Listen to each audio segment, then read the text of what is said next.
이름도 다르고 성도 다르고 남성 여성도 다르고 아버지한테 물려받은 성도 다른데, 그런데 그렇게 사랑할 수 있는 대상이 있다는 것이 얼마나 감사해요. 내 이웃을 내 몸과 같이도 사랑하는데 우리의 가족을 사랑할 수 있는 기회를 주셔서 얼마나 감사해요. 여러분, 인색한 마음, 나도 지친다 이런 생각 가지지 마시고 더 사랑하시기를 축복합니다. 더 뜨겁게 사랑하시기를 축복해요. 그렇게 안 하면요, 누가 가장 큰 문제가 돼요? 내가 가장 큰 문제가 돼요. 내 마음에 자유함이 없어지고 내 마음의 평안이 깨지고 내 마음의 기쁨이 사라져요. 여러분, 뜨겁게 사랑하십시오. 오은영 박사 안 만나도 뜨겁게 사랑하면 해결돼요. 지금 오은영 박사 만나는 거가 하늘의 별 따기래요. 하늘의 별 따기. 그분하고 한번 상담하고 싶어서 대기하는 사람들이 무척 많다고 그래요.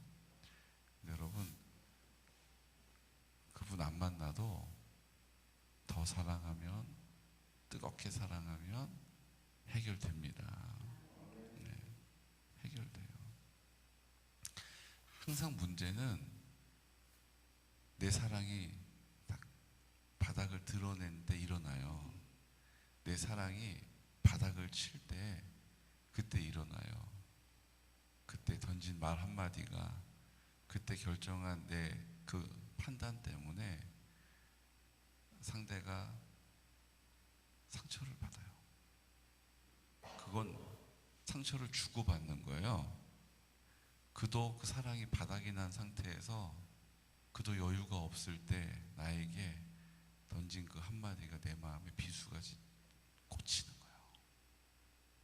그러니까 서로 다시는 그런 말 듣고 싶지 않으니까 아예 그런 말 못하도록 뭐 하는 거예요? 치명타를 날리려고 한마디씩 하는 거예요. 내가 못할 게 뭐 있어? 나만 당하고 살아야 돼? 그게 우리의 생각에 뿌리 깊게 박혀 있어요. 그게 자기 사랑이에요. 자기 사랑.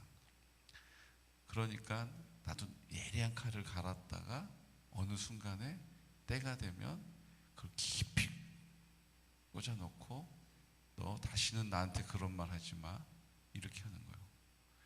그게 이제 몇 번 왔다 갔다 하면 돌이킬 수가 없는 거예요. 근데 그때 오은영 박사도 안 되는 거를 가능하게 하는 방법이 있어요. 주님이 그 상처를 싸매주시면 돼요. 그 주님이 하신다라는 의미가 바로 하나님의 사랑이 우리 안에 충만한, 다른 말로 성령의 충만을 경험하게 되면 내가 입은 상처도, 그 사람이 입은 상처도 주님께서 싸매주시는 거예요. 고쳐주시는 거예요.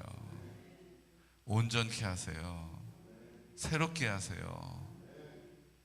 우리가 표현적으로 못을 박고 못을 빼도 흔적이 남지 않습니까? 그러니까 못 박는 일 진짜 신중하게 해야 합니다, 이렇게 말하지만 이 사람의 관계에서 설명을 한 거고요. 하나님이 하시면 그 못 빼낸 자국도 그 전보다 그 이유가 다르지 않게 하실 줄로 믿습니다. 그 이유가 그 전하고 다르지 않게 하실 수 있는 분은 하나님이세요. 네. 오은영 박사가 시트지를 잘 잘라가지고 깜짝같이 붙여줄 줄 몰라도 그래도 그건 남아있는 거예요. 하나님이 언제부턴가 괜찮아? 라고 하시는 게, 하나님이 그렇게 해주시는 게 온전한 거예요. 여러분, 그 은혜를 받아 누리시기를 축복합니다. 여러분, 한번 사람들 다 불러다가 만나보세요. 여기 상처 입은 거, 나 상처 제일 많이 받았다 싶은 사람들 앞줄로 서시고 그래서 난 조금 상처가 덜했어 하는 분 뒷줄로 서셔서 한 줄로 한번 다 세워보세요. 다 앞줄에 서겠다고, 내가 또 상처 많다고 이런 상처 있냐고 막 자기 상처를 말하게 된다니까요. 세상엔요, 하나님 사랑이 없는 곳에는 늘 비수를 품고 있다가 나한테 그 말 하지 못하도록 쑤셔 넣는 사람이 허다해요. 그래서 우리가 만나는 사람들도 그래서 우리 마음을 불편하게 만든 거예요. 그래서 엄두가 안 나가지고 그 사람한테는 입도 못 열고 말도 못 건네고, 멀리서 그 사람 보면은 슬슬슬 피하고, 그 사람 온다고 그러면 그 사람 와 안 와? 그 사람 와? 나 시간이 안 될 것 같아. 이렇게 되는 거예요. 아니면 아니라고 하세요. 목사님 그냥 이 새벽 시간에 이 오랜 시간 동안 왜 아닌 얘기를 자꾸 하고 계시지? 나 정말.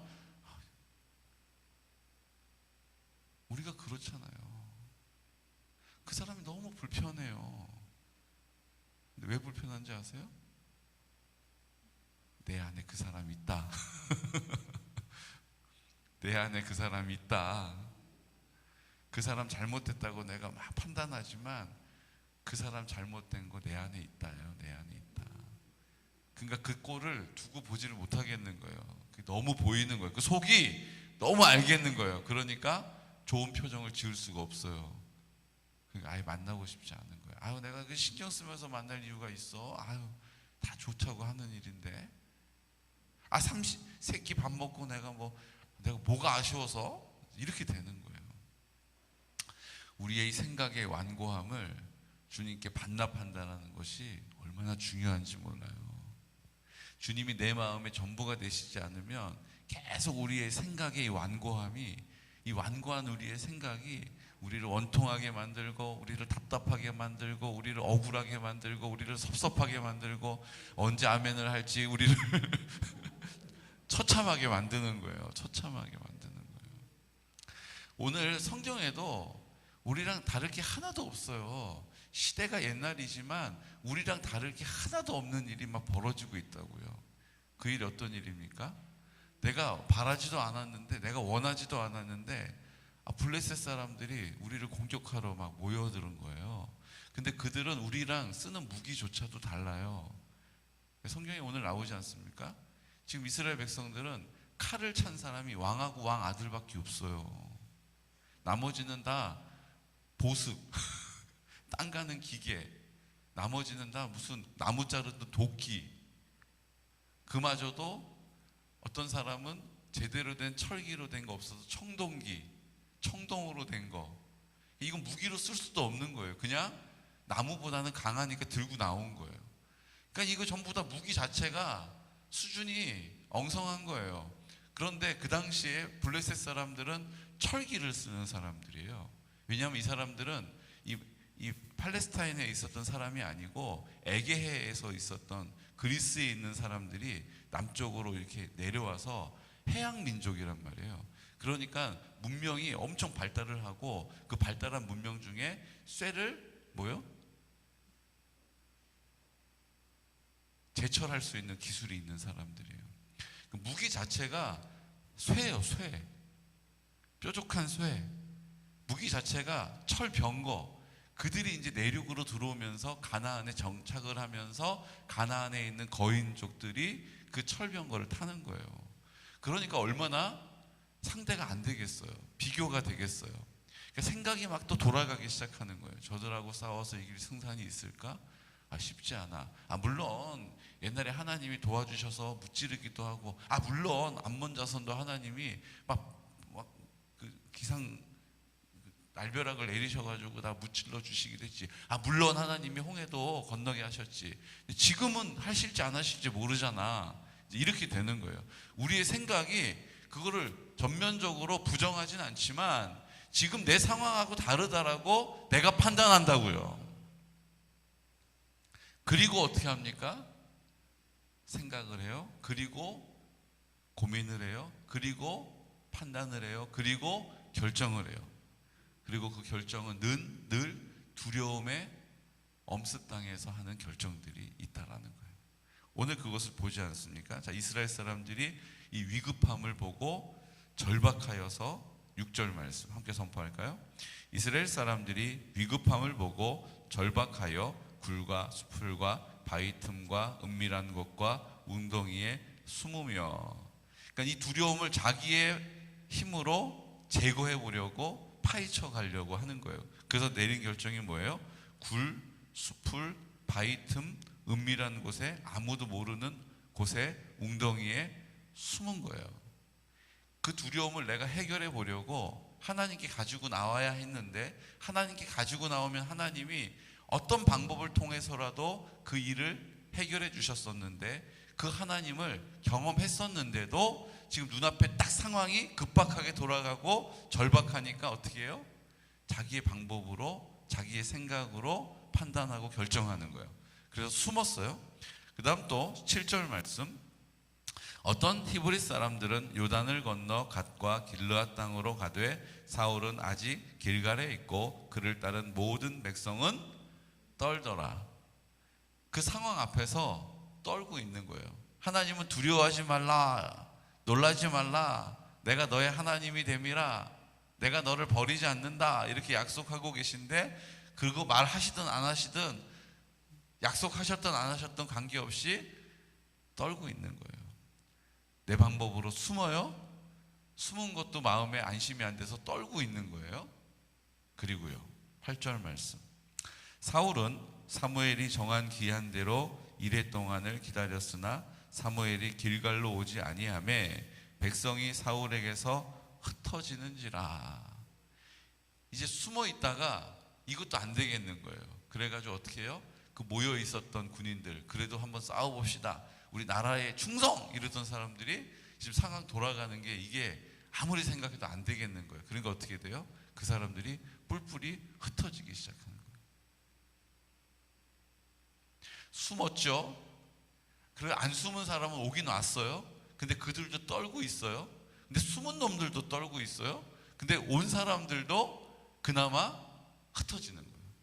그러니까 아무도 안 남는 거예요. 지금 칼 차고 있는 사울하고 칼 차고 있는 아들 요나단하고 둘 빼고 다 그냥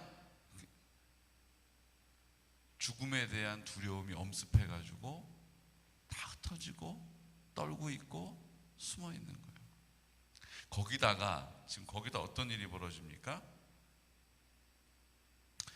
사무엘이 정한 기한대로 이레 동안을 기다렸으나, 자, 지금 사울이 그 전쟁에 앞서서 하나님께 번제를 드려야 되는데 사무엘이 와서 이제 그걸 집례해야 된단 말이에요. 그게 하나님의 방법이에요. 근데 지금 상황이 이렇게 돌아가는 거예요. 숨어서 안 오죠. 그나마 온 사람도 떨고 있죠. 그 사람들도 막 흩어지고 있죠. 블레셋 군대는 지금 저 앞에 버티고 서 있죠. 그들이 막 철병거 소리에 막 챙챙챙챙 무기를 막 날카롭게 다듬는 소리가 막 들리죠. 막 혼비백산했을 것 같아요. 사울이. 상황은 그래요. 지금 앞에 닥쳐져 있는 문제는 그래요. 근데 사무엘이 오지 않는 거예요. 그래서 번제를 다 제물 가져와라 그러고 번제를 드리고, 왜요? 더 흩어지기 전에 싸워라도 보려고. 하나님께 예배를 드리면 하나님이 도와주신다 이 말 하고 싶어가지고, 그래가지고 제사를 드렸단 말이에요. 사울의 입장이 좀 이해는 되지 않습니까? 사울의 입장이 이해는 돼요. 그런데 사울이 처음부터 그렇게 한 게 아니에요. 사울왕은 나름 기다리라고 한 대로 이레 동안 기다렸어요. 그러니까 14일, 2주를 기다렸단 말이에요. 2주면 짧은 시간이 아니잖아요. 사람이 급할 때는 이틀도 긴데 2주를 기다렸어요. 그런데 사무엘이 그 약속을 지키지 않고 오지를 않은 거예요. 그러니까 이제 믿을 구석이 하나도 안 남은 거예요. 근데 사실은 하나님이 유일한 우리의 믿을 구석인데, 그 하나님께 이제 맡겨야 하는데 그거 빼고는 다 하는 거예요. 지금 그거 빼고는 제사도 지내고, 그거 빼고는 설득도 해보고, 그거 빼고는 마음을 다잡기도 하고, 그거 빼고는 다 해보는 거예요. 결국 사무엘이 야속하게도 그 제사를 딱 지내고 나자마자 도착합니다. 이건요, 하나님께서 하시는 일이에요. 하나님이 하시는 일이에요. 무슨 사무엘이 기다리고 있다가 왜 제사를 이렇게 빨리 안 지내? 2주 지났으면 이제 좀 슬슬 제사 지낼 때도 됐는데 저거 봐라, 저거 제사 지내네. 야, 짐 싸라, 가자. 그래가지고 짜잔! 그러고 야, 사울 왕, 너는 자격이 없어. 하나님이 너 이렇게 안 했으면 진짜 복 주시려고 그랬는데 아깝다, 야. 이렇게 얘기하려고 사무엘이 기다리고 있었던 게 아니에요. 하나님의 섭리 안에서 그 사울이 하나님을 의지하지 않고 있음을 알게 하시려고 사무엘의 일정을 하나님이 간섭하신 줄로 믿습니다. 그리고 그렇게 하나님 의지하지 않고 자기의 방식으로, 이건 종교 행위잖아요. 제사를 지내는데 하나님의 방법을 따르지 않고 자기의 소견에 옳은 대로 행하는 사울에게 사무엘이 입을 열어 말하는 거예요. 뭐라고 말합니까? 13절 말씀 함께 선포할까요? 사무엘이 사울에게 이르되 왕이 망령 때에 행하였도다. 왕이 왕의 하나님 여호와께서 왕에게 내리신 명령을 지키지 아니하였도다. 그리하였더라면 여호와께서 이스라엘 위에 왕의 나라를 영원히 세우셨을 것이거늘. 지금은 왕의 나라가 길지 못할 것이라. 여호와께서 왕에게 명령하신 바를 왕이 지키지 아니하였으므로 여호와께서 그의 마음에 맞는 사람을 구하여 여호와께서 그를 그의 백성의 지도자로 삼으셨느니라 하고. 하나님의 마음에 맞는 사람을 찾고 계시다라는 거예요. 앉아서 예배 드리고 있느냐 그렇지 않느냐를 보고 계신 게 아니라고요. 지금 사울이 예배 드렸잖아요. 지금 제사 지냈잖아요. 하나님은 지금 제사 지내는 사람 찾고 있는 게 아니라 하나님의 마음을 품은 사람을 찾고 있는 거라는 거예요. 하나님의 마음을 구하는 사람을 찾고 계셨다라고 가르쳐 주시는 거예요. 그러니까 지금 사울은 뭐가 문제예요? 그 마음이 하나님께 연결되어 있지 않은 게 문제예요. 자기의 마음에 여전히 주인되어서 그 상황을 보니까 그 상황과 문제에 압도돼 버린 것이고 그걸 자기의 방법으로 해결해 보려고 했던 거예요. 누구처럼? 그 이스라엘 백성들처럼. 그러니까 그 당시에 살던 사람들은 다 그렇게 살았다는 거예요. 다 자기의 방식으로, 자기의 소견에 옳은 대로, 그래서 닥치는 만나는 문제가 그 앞에 크면 큰 대로 위협을 당하고 자신 없어 하고 안 된다고 하고 자기의 방법을 쫓아서 그 길을 갔다라는 거죠. 하나님께서 사울도 똑같다라고 얘기하시는 거예요. 그냥 일찍이 숨고 일찍이 두려워하고 일찍이 흩어진 사람들이나 하나님 앞에 제단을 쌓고 제물을 드리는 사울이나 하나님 보시기에 똑같다라는 거예요. 똑같다라는 거예요.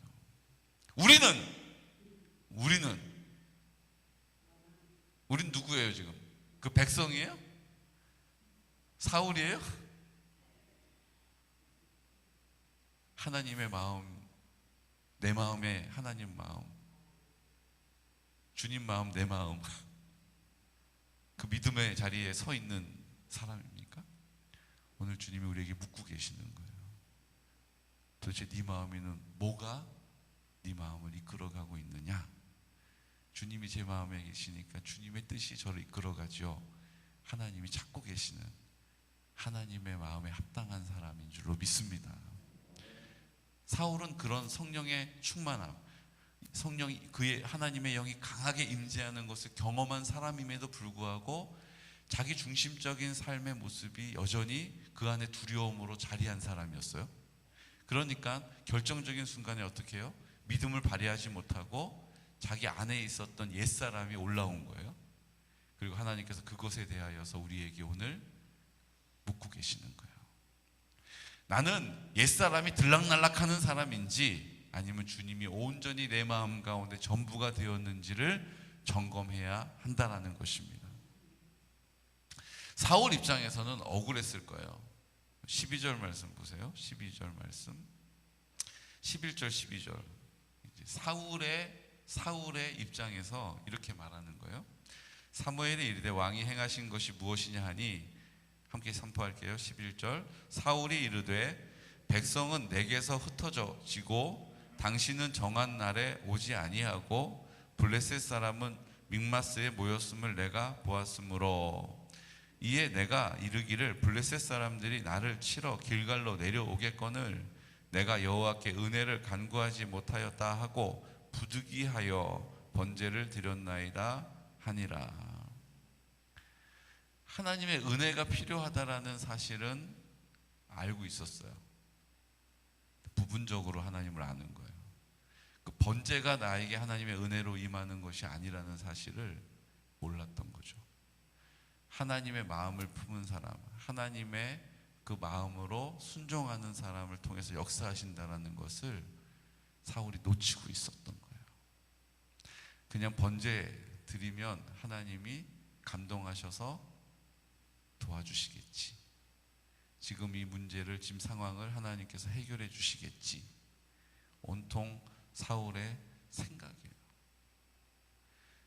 여러분, 주님은 우리의 생각에 좌지우지 되시는 분이 아니세요. 하나님의 마음에 우리의 마음을 맞추면, 하나님의 뜻에 우리의 뜻을 쫓으면 하나님의 영광을 나타내십니다. 그게 하나님의 나라가 이 땅에 이루어지는 거예요.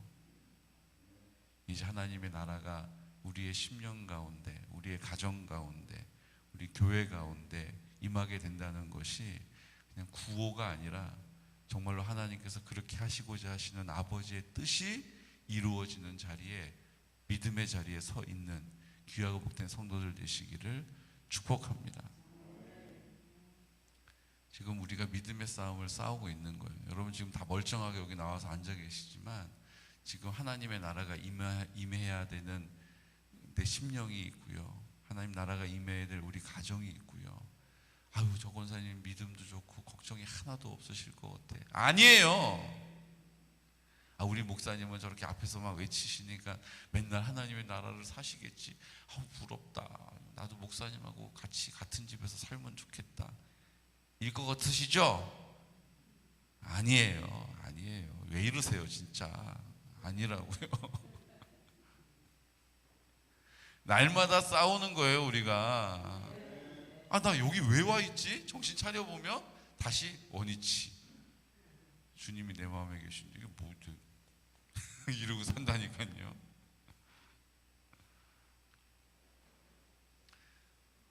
오늘 사울은 전혀 믿음의 초보자 아니었어요. 하나님의 은혜를 입어서 예언도 할 수 있었고요. 하나님의 은혜를 입어서 이스라엘 민족들을 통솔하는 자리에도 섰고요. 승리도 경험한 사람이에요. 그런데도 오늘 이 못난이 짓을 하고 있는 거예요. 우리도 못난이 짓을 할지 하나님 보시기 기특하게 할지 오늘 결정하는 거예요. 오늘 입을 여는 거예요. 뭐라고 기도하시겠습니까? 그래도 알긴 알겠는데 이제 이 수준은 우리가 벗어나야 돼요. 하나님, 제가 진짜 알겠어요. 오늘 이렇게 말씀 제가 모르는 거 아닌데 제가 그대로 안 사니까 이 잔소리같이 또 이렇게 얘기하시는 거 제가 들었어요. 주님, 전 이제 진짜 하나님 앞에 나는 죽고 주가 사시기 원합니다.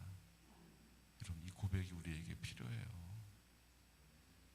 내 자아가 여전히 꿈틀거리고 내 속사람이 자꾸 기웃기웃거리는 것을 콘크리트 쳐버려야 돼요. 진짜 콘크리트 쳐버려야지. 그냥 슬슬슬 놔두니까 여러분 제초를 싹 하고 나면 지금 우리 교회 앞에 소나무 밑에 이런데 우리 박명수 성도님이 제초를 쫙 하시거든요. 좀 자랐다 싶으면 남영옥 권사님이 이렇게 하면 두 분은 웃겨요. 무슨 고용관계 같아요. 빨리 하라고요 막 이러면 그 다음날 와서 막 하세요. 얼마나 이거를 꼼꼼하게 하시냐면요, 그냥 머리를 깎는 수준이 아니라 그냥 흙바닥을 다 드러내버려요. 해가지고 그냥 깔끔해요. 그런데 잔디 다 죽었으면 어떡하나 그러고 쳐다보는데요, 며칠이 지나고 이렇게 딱 돌아보면 또 풀이 언제 그리냐는지 또 다양하게 막 올라와 있어요. 우리 마음이요, 하나님께 나 이제 주님 죽었습니다 이러는데도요, 내 속사람이 막 또 올라오고요, 내 자아가 또 막 올라오고요, 내 생각이 막 올라오고요. 그래서 성경은 우리에게 말하시는 거예요. 사도 바울도 나는 날마다 죽노라. 나는 날마다 죽노라. 오늘도 주님이 여러분들을 죽여주시기를 뿌리 뽑히시기를 예수 그리스도 이름으로 축복합니다. 아유, 목사님, 저도 속상해요. 그런 여러분을 보는 저도 속상해요. 그런 우리를 보는 하나님도 속상하셔요. 오늘 입을 엽시다. 하나님, 정말 저를 좀 죽여주십시오. 우리 힘으로 안 돼요. 우리 힘으로 안 돼요. 오늘 하나님 앞에 입술을 열어야 합니다. 주님, 오늘 사울이 믿음의 초보자가 아니었습니다. 믿음으로 미숙한 사람이 아니었습니다. 그런데도 그 문제 앞에 압도되어 버리는 이스라엘 백성들, 사울 왕, 주님께서 오늘 말씀하십니다. 오늘 내가 이스라엘 위에 그의 나라를 세우려 하였다라고 말씀하십니다. 오늘 우리에게 하나님의 나라를 내 심령 가운데, 우리 가정 가운데 이루려고 했다라고 말씀하십니다. 그런데 하나님, 내가 그 일을 방해하고 막아서고 있다면 오늘 이 시간 주여 나를 변화시켜 주십시오. 나를 굴복시켜 주십시오. 주님의 뜻 이루어 주옵소서라고 이 시간 우리 환우들을 위하여 하나님, 내 몸과 같이 기도하지 못하였습니다. 하나님 아버지, 하나님의 전적인 능력과 은혜를 보게 하여 주십시오. 우리 연로하신 어르신들 날마다 그 은혜로 살게 해주십시오. 우리 성결한 다음 세대를 세워가는 일들을 위하여 살게 하시고, 하나님 실버처치를 통하여 구원하여 주십시오.